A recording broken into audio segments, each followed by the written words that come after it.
The obsidian blade hung at El's hip like an insult to modern warfare.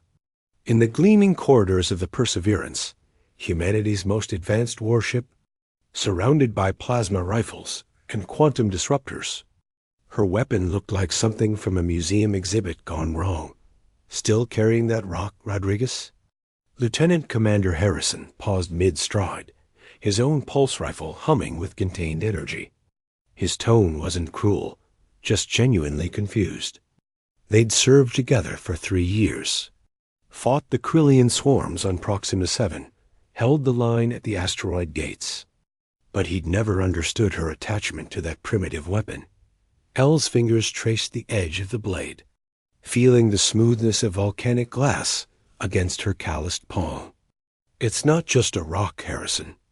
It's a promise. A promise to what? To get yourself killed? He gestured at the weapon locker behind them, filled with humanity's finest destructive achievements. We're about to face a Titan-class entity. The scans show it's 3 kilometers tall and made of something our sensors can't even classify. You need real firepower. The other soldiers gathering in the deployment bay snickered. Corporal Chun openly laughed.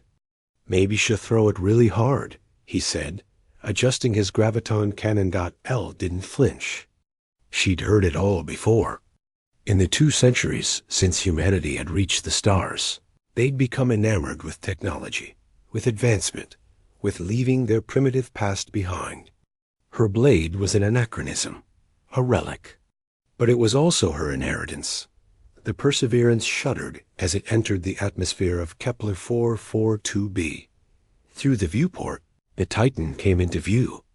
It was impossible, defying physics and reason, a massive crystalline being that pulsed with light from within, each step cracking the planet's crust like eggshell. All units, prepare for drop. Captain Okonkwo's voice crackled through their neural links. The Titan has destroyed the colony. 17,000 souls. We're all that's left between it and the evacuation ships. Harrison checked his rifle's charge for the 3rd time, a nervous habit. L, please. Take a plasma pistol at least. She met his eyes, dark brown against his worried gray. Trust me. The drop pods launched. 50 of humanity's finest warriors screaming toward the surface in titanium coffins, loaded with enough firepower to level a city.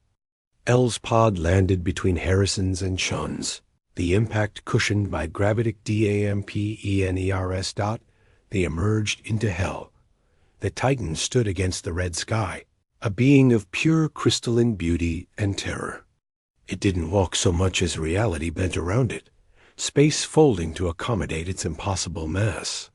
Where it moved, the ground melted into glass. Open fire. Okonkwo commanded. The air erupted with energy. Plasma bolts, railgun slugs, quantum disruption waves, humanity's arsenal unleashed in a symphony of destruction. The Titan didn't even slow. The attacks splashed against its surface like water against diamond, dissipating harmlessly into the atmosphere. Fall back. Regroup it. The captain's voice cut out as a massive crystalline limb swept through the formation. 5 soldiers simply ceased to exist. Converted to their component atoms. L stood still, the obsidian blade in her hand, watching, feeling. Her grandmother's words echoed in her memory. Technology is humanity's gift to the universe, Mia. But the universe gave humanity something first. Don't forget what came before. The Titan turned toward her. Perhaps it sensed something different, or perhaps it was random chance. Its massive head, if it could be called that, tilted. Then it roared. The sound wasn't audible. It existed below hearing, above it, between dimensions, a frequency that bypassed ears entirely and struck directly at the soul. Reality rippled. Soldiers dropped to their knees, their technological weapons shorting out, sparking, dying as the Titan's roar disrupted the delicate quantum processes that powered them. But L's blade began to glow, soft at first, then brighter, blue-white light tracing patterns along the obsidian edge patterns that predated written language, carved by hands 10,000 years dead. The symbols of humanity's first stargazers, the people who looked up at the night sky with nothing but stones and dreams. Harrison, still on his knees, his rifle dead in his hands, stared in disbelief. "What the hell? It's resonating," Elle breathed, understanding flooding through her. "The Titan isn't using technology. It's pure natural force. And this," she raised the blade higher, its glow intensifying. "This was made by humans who understood the universe before we tried to conquer it." The Titan roared again, stepping forward. The blade's light answered, pulsing in counter-rhythm. Elle didn't think. Thinking was for machines, for algorithms and targeting computers. She felt, she moved, she ran. "Elle, no." Harrison's shout faded behind her as she sprinted across the glass-smooth ground toward the Titan. Every instinct screamed suicide. But the blade sang in her hand, harmonizing with something ancient and fundamental. The Titan's limb descended. Elle slid beneath it, the blade trailing light.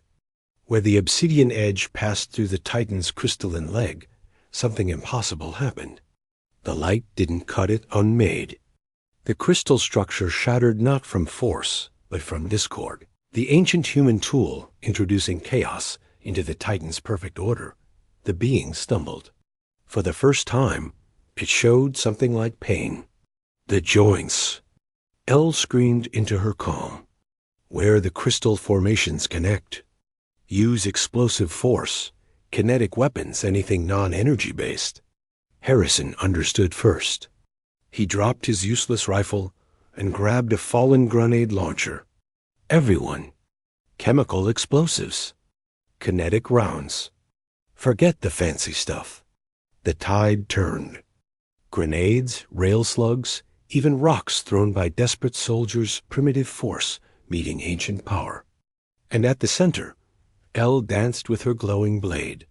Each strike precisely placed, unmaking the Titan one structure at a time.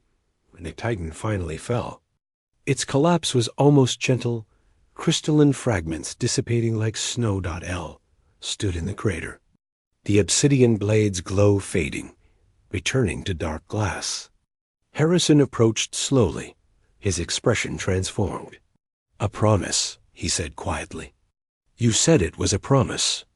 Elle nodded, sliding the blade home. "To remember. Humans reach the stars with nothing but stones and fire and dreams. Sometimes the old ways matter. Sometimes they're the only ways that work." Chun approached, shamefaced, and offered a clumsy salute. Others followed. Harrison smiled. "Next time someone mocks that sword.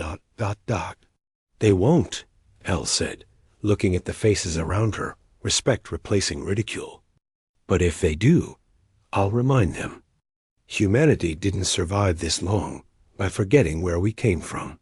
The evacuation ships launched against the red sky, carrying 17,000 saved souls. And in the records, the battle was marked by a footnote that would puzzle historians for generations. Victory achieved by the oldest human technology, meeting the newest threat. Some truths, after all, were written in stone.